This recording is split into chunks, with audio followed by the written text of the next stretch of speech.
창세기는 생명나무와 선악을 알게 하는 나무와 첫사람 아담, 뭐라고 처음에 생명나무, 그 다음에 선악을 알게 하는 나무, 그 다음에 첫사람 아담, 이렇게 각각 하나님, 사탄, 사람을 대표하며 갈등하면서 시작을 합니다. 인간이 사단의 꼬임에 빠져서 사탄의 편으로 들어가서 옛 뱀의 기질로 마음에 하나님 두기를 싫어하고 본질상 진노의 자녀, 곧 마귀의 자녀로 태어났습니다. 그러나 예수 그리스도를 만나서 회개하고 변화가 되면 사탄의 의지에서 하나님의 의지로 사탄의 편에서 하나님의 편으로 돌아서게 되는 것입니다. 그런데 성도는 구원받은 날부터 영적인 전쟁을 치르는 상황을 맞이하게 됩니다. 이스라엘 백성들처럼 애굽을 나와 가나안에 이르는 모든 과정을 영적인 전쟁의 그런 과정을 그렇게 설명하고 있는 것은 교회 생활이 전투인 것을 말해주고 있는 것입니다. 이스라엘 백성이 애굽에 나와서 가나안에 들어가는데 거기 들어갈 때 그냥 쉽게 들어간 것이 아니다 하는 거예요. 광야 생활을 했잖아. 오랫동안 믿음을 고백하고 구원 얻었다 해도 뭐가 있다는 거예요? 영적인 고난이, 영적인 방해, 많은 환란이, 전쟁 같은 것들이 있다 그 말입니다. 여러분 지금 그렇게 실험하고 사는 거예요. 이 땅에. 여기 오기까지도 그런 일들이 계속 일어난 것입니다. 교회 생활이 전투인 것을 말해주고 있다는 것입니다. 사도 바울은 오늘 본문에서 이러한 전투에서 이길 수 있는 승리의 비결을 말해주고 있습니다. 정말로 너희가 주 안에서와 그 힘의 능력으로 강건하여지고, 그러니까 주 안에서 힘과 능력으로 강건하여지라는 거잖아요. 우리의 영적인 전쟁을 위해서 우리 의지가 강해져야 되고 또 그 의지가 사용되어야 함을 알려주는 말씀인 것입니다. 그러기 위해서는 우리는 그리스도를 죽은 자 가운데서 일으키시고 그분을 만물의 머리가 되게 하신 그분의 능력에 의해 강건해져야 하는 것입니다. 여러분이 육체 운동해서 체육관에 가서 운동을 해서 강건해지는 것, 그것도 물론 건강 때문에 좋지. 육신을 입었으니까. 근데 더 중요한 건 누구의 능력으로? 예수 그리스도의 능력을 힘입어서 그 힘으로 우리가 강건해져야 된다는 것입니다. 가장 중요합니다. 가장 중요해. 그것이 사단을 이기는 최고의 능력인 것입니다. 여러분이 영적으로 강건해지면 강건해진 영적인 생활이 세상에 빛되고 주의 나라를 전파하기 위한 사명을 주시고 영적으로 강건해질 때, 그러면 그것을 감당하게 될 때까지는 여러분의 육신도 강건하게 하시는 거예요. 여러분이 일이 다 끝나지 않았는데 그냥 데려가시는 부분은 없습니다. 여러분이 사명을 다할 때까지 그냥 데려가는 게 아닙니다. 데려가시지 않는다는 거예요. 그러니까 먼저 구할 건 뭐예요? 영적인 강건. 주 앞에 올바로 설 수 있는 강건함을 먼저 여러분들이 위해서 노력을 하고 기도해야 하는 것입니다. 11절 말씀 좀 더 구체적으로 말씀해요. 11절 보면 마귀의 괴계를 능히 대적하기 위하여 하나님의 전신갑주를 입으라. 계속해서 에베소 6장 13절을 보면 그러므로 하나님의 전신갑주를 취하라. 이는 악한 날에 너희가 능히 대적하고 모든 일을 행한 후에 서기 위함이라. 이렇게 말씀합니다. 사단의 전술은 변함없이 거짓의 용으로 우리를 도적질하고 죽이고 멸망시키려고 호시탐탐 때를 누리고 있습니다. 옛뱀인 사탄은 간교한 미혹자로 하와에게 다가왔습니다.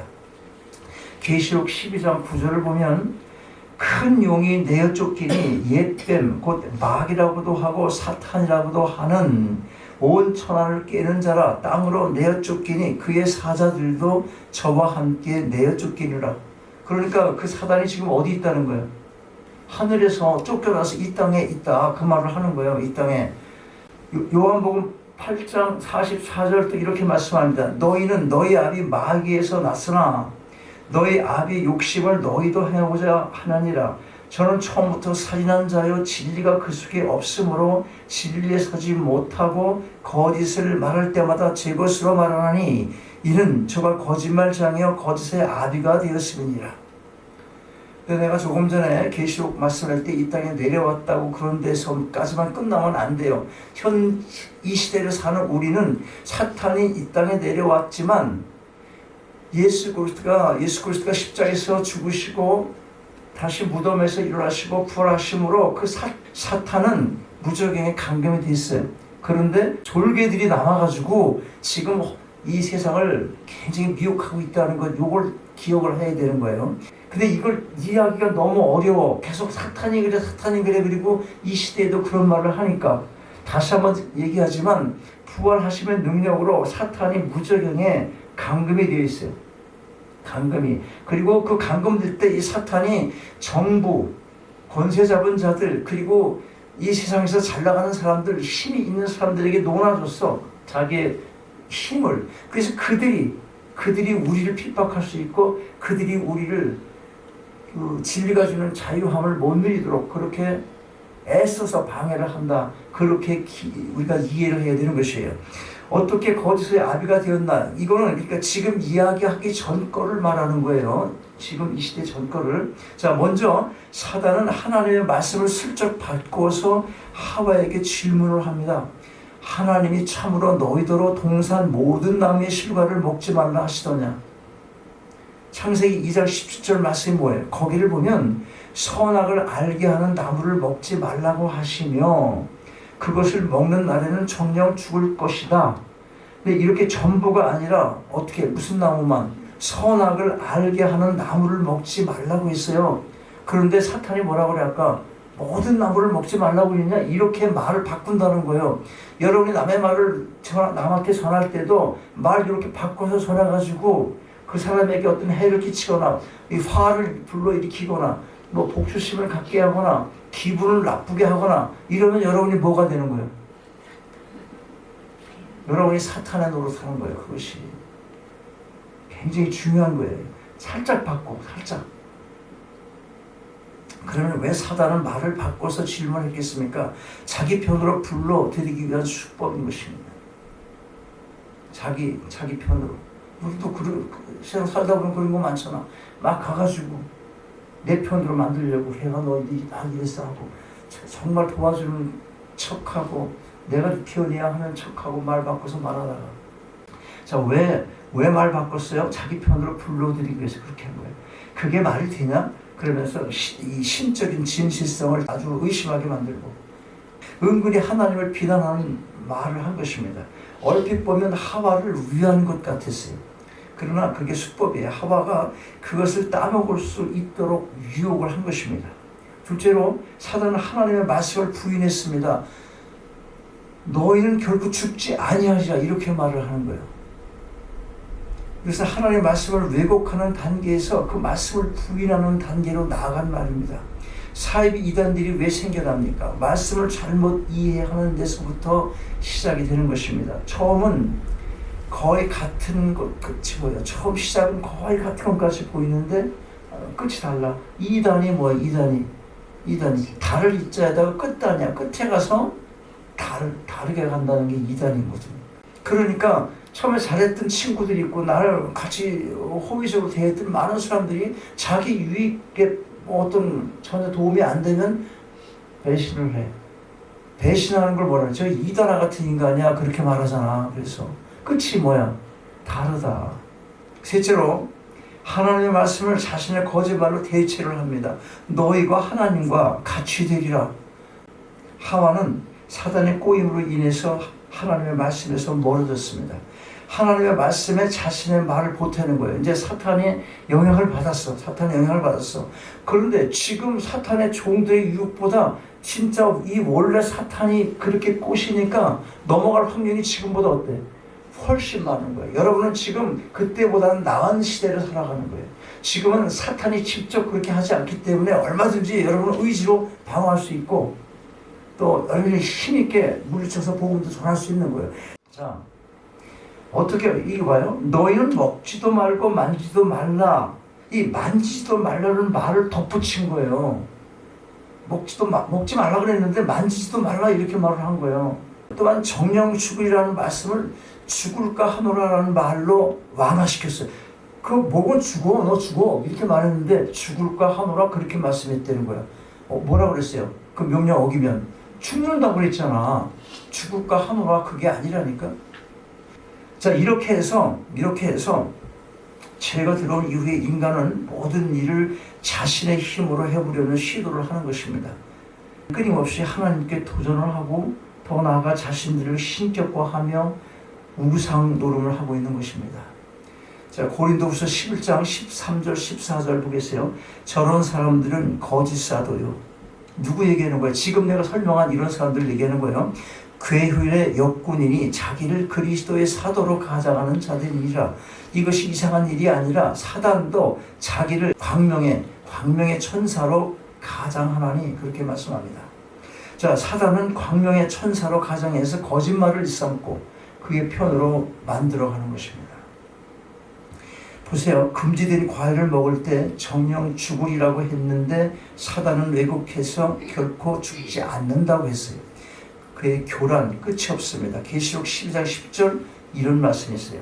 내가 또 들으니 하늘에 큰 음성이 있어 가로되 이제 우리 하나님의 구원과 능력과 나라와 또 그의 그리스도의 권세가 이루었으니 우리 형제들을 참소하던 자 곧 우리 하나님 앞에서 밤낮 참소하던 자가 쫓겨났고, 아까 읽었던 말씀하고 같은 맥락이에요. 쫓겨나서 어디로 왔다고? 이 땅으로 왔다. 이 땅으로 쫓겨나는 그 사탄이 아담 그 하와에게 지금 유혹하는 것들을 지금 설명을 한 거예요. 지금 이 시대 말하는 거 아니에요. 지금 그 사탄이 쫓겨나는 게 바로 직접 그 사단이 유혹을 한 거예요. 우리의 조상 누구? 하와, 아담. 사단은 지금까지 하나님의 말씀을 왜곡해왔고 혼미케 해왔습니다. 하나님의 말씀을 믿지 못하고 의심하게 만들어서 공격의 허점을 누리고 있는 것입니다. 여러분, 그러면 거짓의 영과 싸워 승리하는 비결이 무엇이겠습니까? 오직 진리뿐입니다. 진리만이 사단의 공격을 막고 싸워 이길 수가 있어요. 그러면 어떻게 해야 돼요? 오늘 본문 말씀대로 진리의 허리띠를 매야 하는 거예요. 자, 그러면 왜 하나님께서 진리의 허리띠를 맨 처음 언급을 했겠습니까? 교회는 진리의 터 위에 세워졌고 진리의 성령께서 통제하시는 영역이기 때문에 그런 것입니다. 맨 먼저 진리로 삶의 중심을 붙들어 매야 하기 때문에 그렇습니다. 로마의 군사는 적어도 세 가지의 넓은 허리띠나 또 어떤 그 대라고 그러면 알아듣나? 이렇게 매는 걸 대라고 그러잖아. 한국 사람들은 한국에서. 옛날에 돈 이렇게 싸가지고 이렇게 놓는 거 뭐라고 그래? 전대라고 그러지. 그 대 얘기하는 거야. 잘 못 알아듣게 말하는 거. 이렇게 매는 거, 이렇게 매는 거. 허리띠, 세 가지의 넓은 허리띠나 대를 사용했어요. 하복부를 보호하는 반바지와 유사한 그런 가죽으로 된 앞치마를 두르고 그 다음에 허리띠를 매요.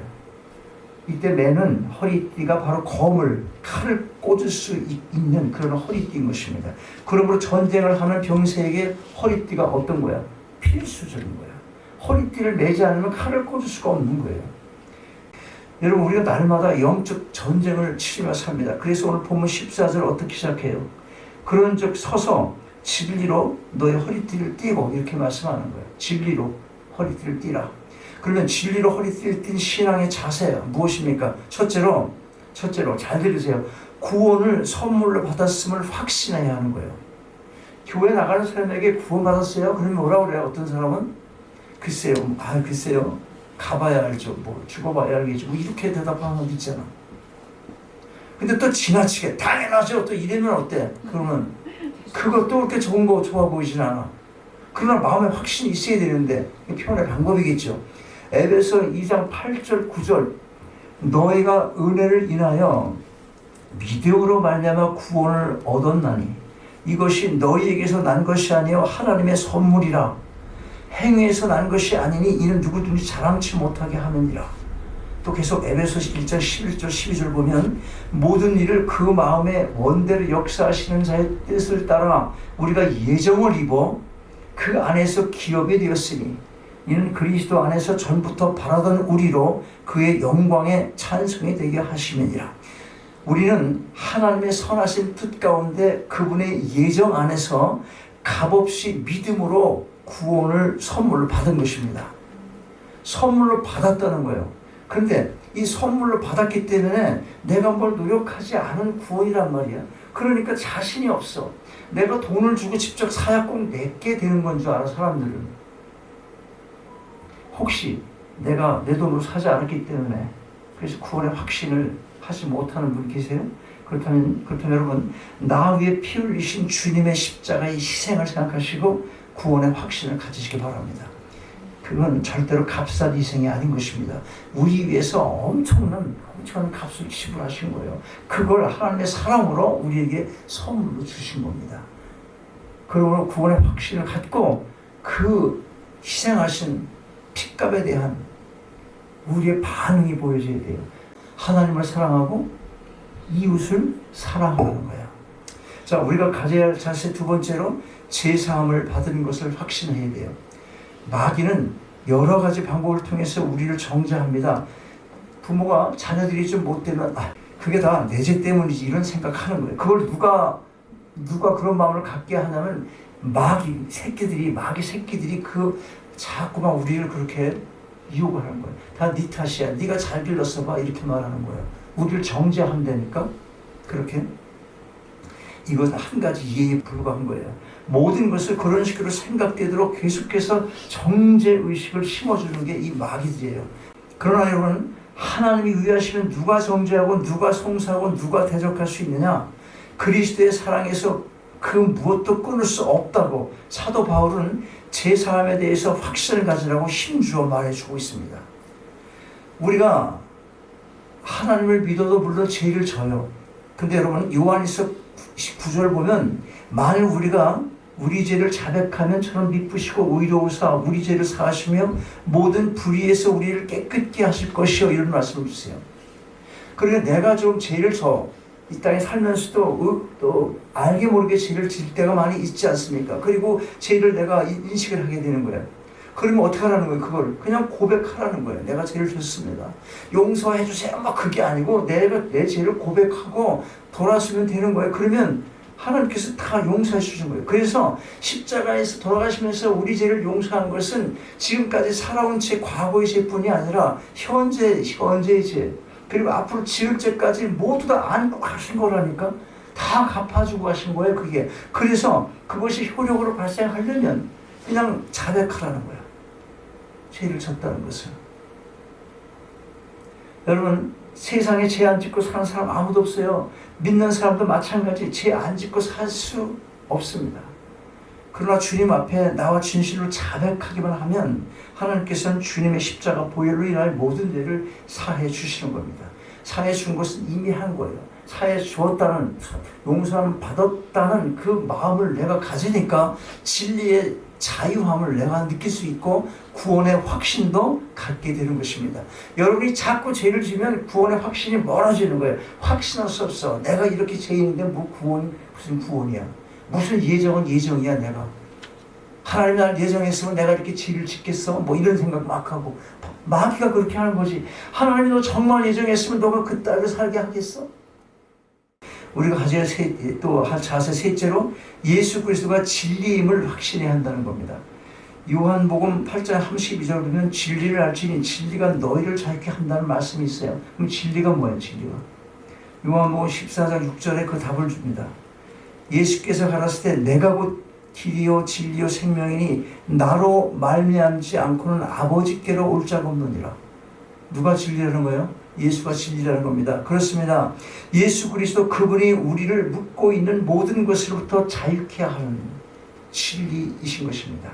우리를 자유케 하시는 진리이신 예수 그리스도가 여러분의 인생에 있어서 진정한 주가 되실 수 있길 바랍니다. 17년 동안 이 승려 생활을 하다가 목사가 된 어떤 분 간증 이야기가 있어요. 어느 날 이 시주를 하러 갔는데 그 중들이 집집마다 돌아다니면서 이렇게 목탁 치면서 이렇게 쌀 걷어가잖아. 이렇게 좀 달라고. 한 청년이 책 한 권을 그 자루에 넣어주면서 살아계신 하나님의 말씀이니까 한번 읽어보고 예수 믿으세요. 이렇게 해서 중한테 호기심에서 불쾌하지만 호기심에서 읽었어. 계속 성경을 5번을 읽었대요. 여러분 5번 이상 읽은 사람이 있어요. 우리 5번을 읽으면 이런 일이 생길 수가 있어. 속죄의 가르침이 있다는 거예요. 성경을 보니까 제사함, 지금까지 얘기한 그런 제사함의 비밀이 있다는 거예요. 성경에. 우리 죄를 다 하셨단 말이지. 과거죄, 지금 지은 죄, 앞으로 죄까지 그거를 깨닫게 됐어요.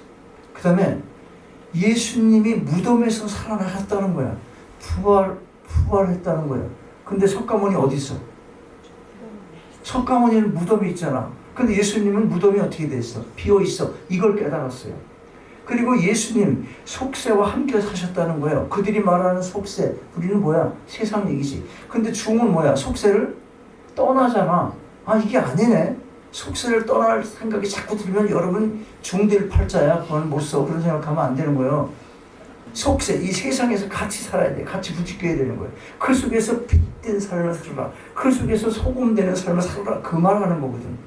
그 예수는 세습으로 내려왔잖아. 그것도 가난하고 지질이 못난 사람들을 제자로 삼고 그런 사람들이 살았잖아. 병 고치면서 도와주면서. 그리고 예수만 믿으면 구원받는 이런 사실을 깨닫게 되고 그 예수를 믿으니까 구원을 받는구나. 근데 석가모니를 믿는다고 구원받는다는 말은 없단 말이지. 선을 닦고 내가 좋은 일을 하고 선하게 살아가야지. 그래야지 열반한다고 그러는 거야. 열반. 그런 윤회에서 벗어나는 열반한다고 가르친단 말이지. 그런데 기독교는 딱 예수 믿으면 그냥 바로 그냥 천국 시면 된다고 말하잖아. 이렇게 틀린 거예요. 이렇게. 종교는 다 같다 안 같다. 좀 똑똑한 척 하는 사람이 종교는 다 같이 그건 그렇게 믿는 거고 그런 거지 이렇게 말한단 말이에요. 여기에 속아 넘어가면 안 된다 하는 것입니다. 그리고 이 중이 어떻게 하겠어? 계속 있을 수 있겠어? 나왔지. 절에서 나왔어요. 그리고 어디 갔어요? 신학교 갔지. 당연히 갔지. 그러니까 목사 됐어.